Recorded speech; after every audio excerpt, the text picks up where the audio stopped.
আমন্ত্রণ জানিয়ে শুরু করছে আজকের গুরুত্বপূর্ণ সংবাদ। মেজর সিনহা হত্যা মামলা, ওসি প্রদীপ ও লিয়াকত আলীর মৃত্যুদণ্ড বহাল।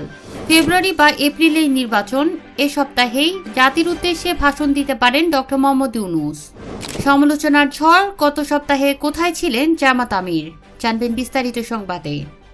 বহুল আলোচিত সেনাবাহিনীর অবসরপ্রাপ্ত মেজর সিনহা মোহাম্মদ রাশেদ খান হত্যা মামলায় সাবেক ওসি প্রদীপ কুমার দাস ও পরিদর্শক মোহাম্মদ লিয়াকত আলীকে মৃত্যুদণ্ড বহাল রেখেছেন হাইকোর্ট।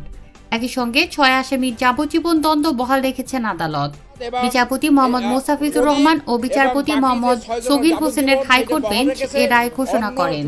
এর আগে গত ২৯শে মে বহুল আলোচিত সেনাবাহিনীর অবসরপ্রাপ্ত মেজর সিনহা মোহাম্মদ রাশেদ খান হত্যা মামলার ডেথ রেফারেন্স ও আসামিদের আপিল শুনানি শেষ হয়।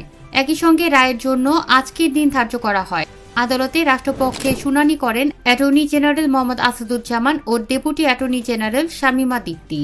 সঙ্গে আছেন deputy attorney general Jasim Sarkar, সহকারী attorney general barrister Sumaiya Aziz ও লাবনী আক্তার। গত বছরের ২৩শে এপ্রিল সিনহা মোহাম্মদ রাশেদ খান হত্যা মামলার ডেথ রেফারেন্স ও আসামিদের আপিল শুনানি শুরু হয়।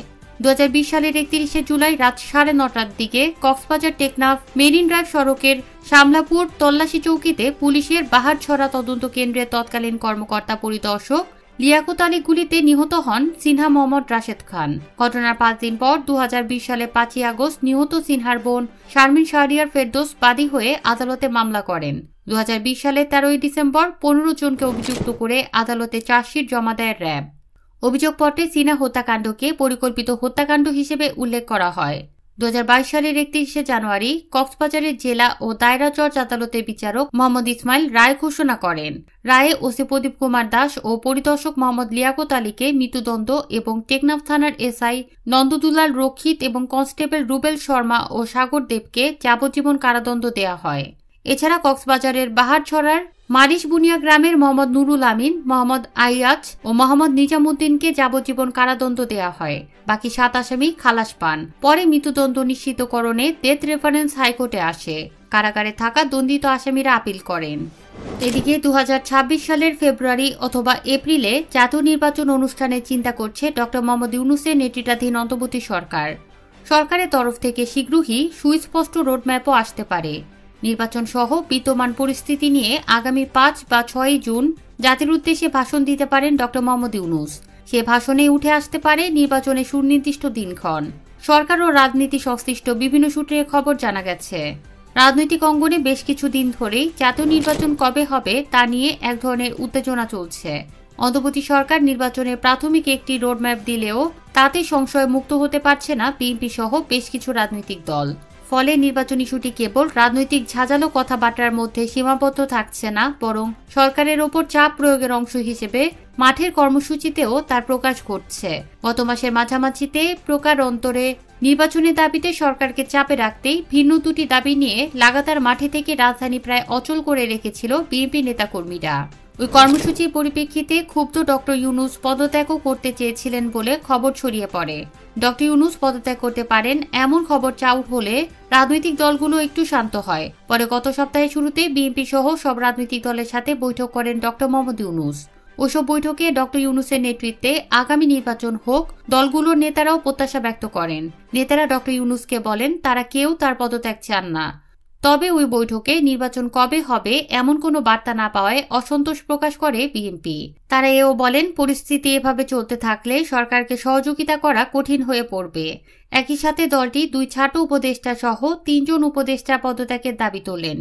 ডক্টর ইউনূসের ঘনিষ্ঠ সূত্রগুলো জানিয়েছে, প্রধান উপদেষ্টা ব্যক্তিগতভাবে শুরু থেকেই দীর্ঘ সময় ক্ষমতায় থাকার পক্ষে নন। গণ অভ্যুত্থানের স্পিরিটকে ধারণ করে প্রয়োজনীয় কার্য সম্পন্ন করে তিনি অবাধ ও নিরপেক্ষ নির্বাচনের মধ্য দিয়ে দেশকে গণতন্ত্রে উত্তরণ ঘটানোই লক্ষ্য হিসেবে নিয়েছেন।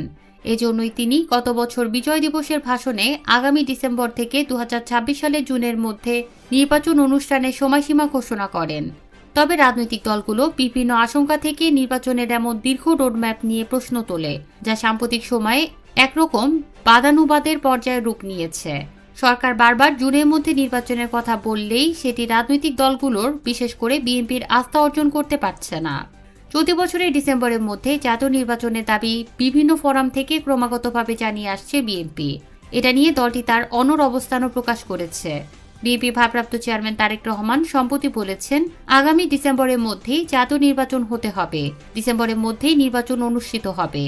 দলটি মনে করে নির্বাচনমুখী প্রয়োজনীয় সংস্কার শেষে এ সময়ের মধ্যেই নির্বাচন অনুষ্ঠান সম্ভব। ফলে আগামী বছরের জুনে নির্বাচন হওয়ার কোনো সুযোগ নেই। বিএনপির দায়িত্বশীল একাধিক সূত্রে জানা গেছে, সুনির্দিষ্ট রোডম্যাপের জন্য আগামী 2 মাস অপেক্ষা করবে বিএনপি। এ সময়ের মধ্যে নির্বাচনে সুস্পষ্ট রোডম্যাপ দেয়া না হলে রাজপথে কর্মসূচির মধ্য দিয়ে ডিসেম্বরে নির্বাচন আদায় করে নেওয়ার পথে হাঁটতে পারে তারা।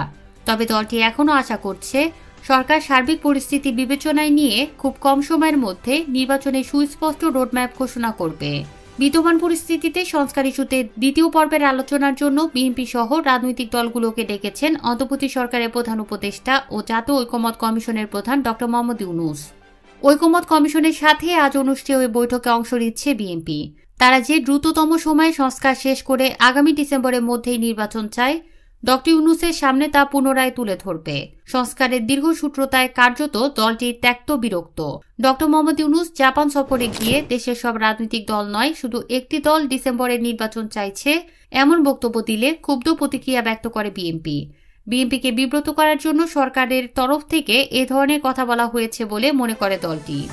এদিকে অধিকাংশ রাজনৈতিক দলের দাবি সত্ত্বেও সরকার কেন চলতি বছরের ডিসেম্বরের মধ্যে নির্বাচন অনুষ্ঠানে সুস্পষ্ট রোডম্যাপ দিচ্ছে না, কিংবা সরকার কেন ডিসেম্বর থেকে জুনের মধ্যে নির্বাচন দিতে চায়, সেটি নিয়ে বিএনপি এখন বিচার বিশ্লেষণ করছে।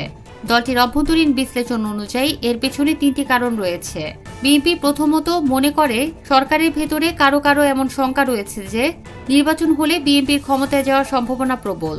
সুতরাং নির্বাচন প্রলম্বিত করে বিএনপিকে কিভাবে চাপে রাখা যায় এবং অন্য দলগুলোকে কিভাবে সুবিধাজনক পজিশনে নিয়ে আসা যায় তা নিয়ে সরকারের ভেতরে কেউ কেউ কাজ করছে। দ্বিতীয়ত, ডিসেম্বরের মধ্যে নির্বাচন না দেওয়ার জন্য সরকারের ওপর ছাত্রদের নতুন রাজনৈতিক দল জাতীয় নাগরিক পার্টি এনসিপির প্রবল চাপ রয়েছে, যাতে করে নির্বাচনের প্রস্তুতির জন্য সারা দেশে তারা সংগঠনকে গুছিয়ে নিতে পারে।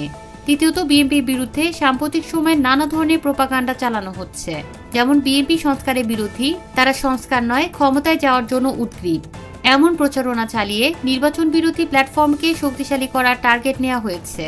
বিএনপি মনে করে নির্বাচনের মাঠে তাদের ইমেজকে ক্ষতিগ্রস্ত করার এটা একটা প্রয়াস।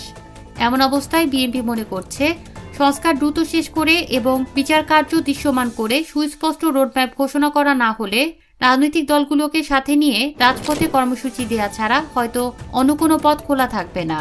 সে রাজনৈতিক কর্মসূচি কোন প্রক্রিয়ায় কিভাবে কখন পালিত হবে, বিষয়টি নিয়ে দলটির সিনিয়র নেতারা ইতিমধ্যে আলোচনা শুরু করেছেন। ঈদুল আজহার পর এই প্রক্রিয়া আরও বেশি ত্বরান্বিত হবে। আমাদের চ্যানেলের এমন নতুন নতুন খবর পেতে চ্যানেলটি সাবস্ক্রাইব করে পাশে থাকুন। ধন্যবাদ।